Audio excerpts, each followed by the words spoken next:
Genevieve, you are a respected member of this community. You have been the head of the school foundation. How is this stand you're taking going to impact your family and your position in this community? I think that there is irrefutable proof that if Bigfoot exists, it's scientific. We know where we have come from as humans, and we know where Bigfoot comes from.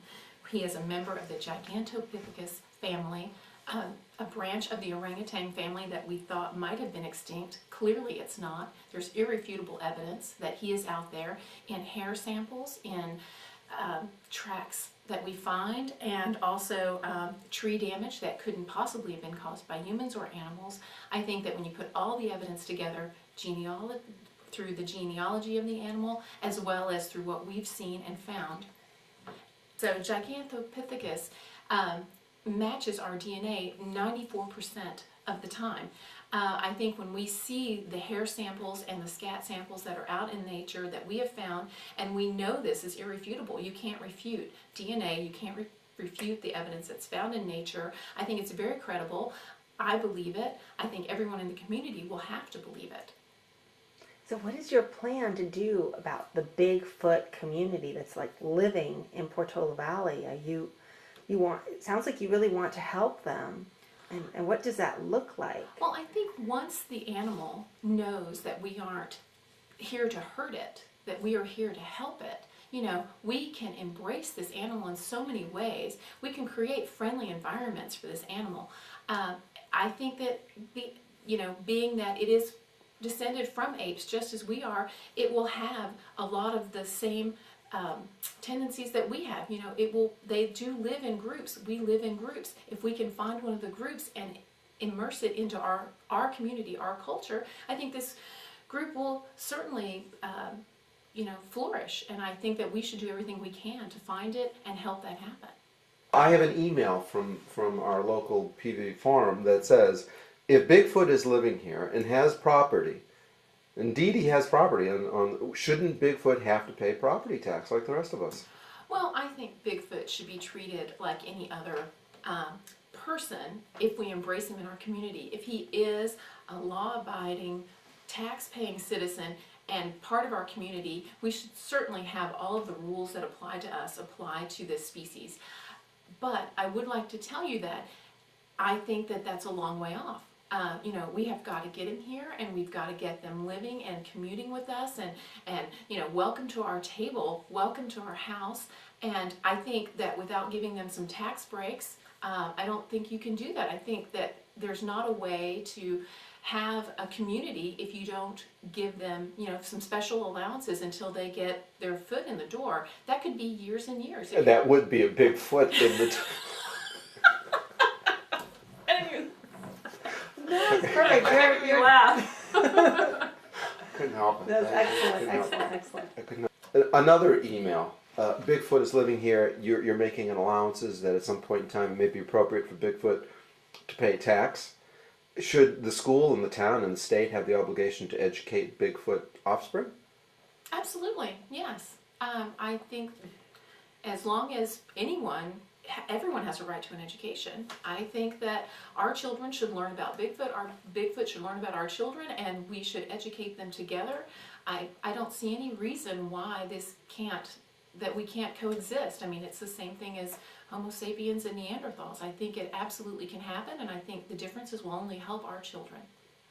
Should Bigfoot be allowed to vote? If Bigfoot is allowed to run for office, if Bigfoot has to pay taxes, Bigfoot is in the Army, Bigfoot should be able to vote, yes. Do you envision Bigfoot being...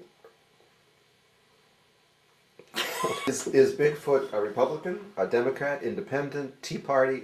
What political affiliation would you see Bigfoot? So I think, to answer that question, Bigfoot could be a member of any party. I probably see him mostly as a member of the Green Party. He is, living in one with the environment right now. I can't imagine that he would want to get away from those causes that, he and his ancestors have believed in for, centuries. So I would suspect probably the Green Party, but, we are all one. I don't think we need to be divided or categorized by our differences. We can all live together. Last question. One more. As a mother, as a parent, how do you feel? Would you want your son or daughter to go to the prom with Bigfoot? I would hope that my son or daughter would go to the prom with anyone who they felt that they had a synergy with. That if Bigfoot asked them to the prom, I would be happy for Bigfoot to take my daughter to the prom.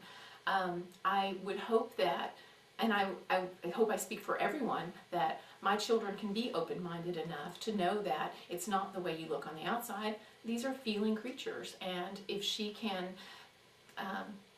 feel something for this person, I think that, or this creature, then I think that she should go to the prom with Bigfoot. I think I would encourage my sons to ask a Bigfoot to the prom, because I would hope that in embracing those differences, that's how the differences become less so, and I think it'd be a lot of fun too. And one last question, Genevieve.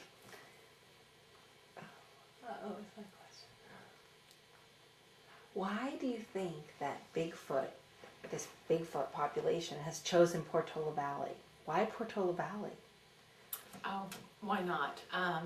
I would love to be an ad for Portola Valley. However, I'm not sure I want that many people in our community. It's wonderful and perfect. We are a small community. We are an open community. And I think that the way that we have decided that we want to live with nature, and I just think it's a perfect fit for us, for Bigfoot to be here in our small community. I would hope that everyone can see that the community of nature, people, Bigfoot, it's all good here. Portola Valley is a wonderful place. It's a little bit of Mecca for us and for Bigfoot.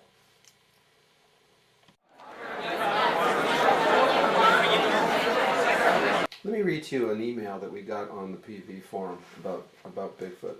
And it reads, if Bigfoot is indeed living here, shouldn't Bigfoot have to pay property tax like all of us do? What's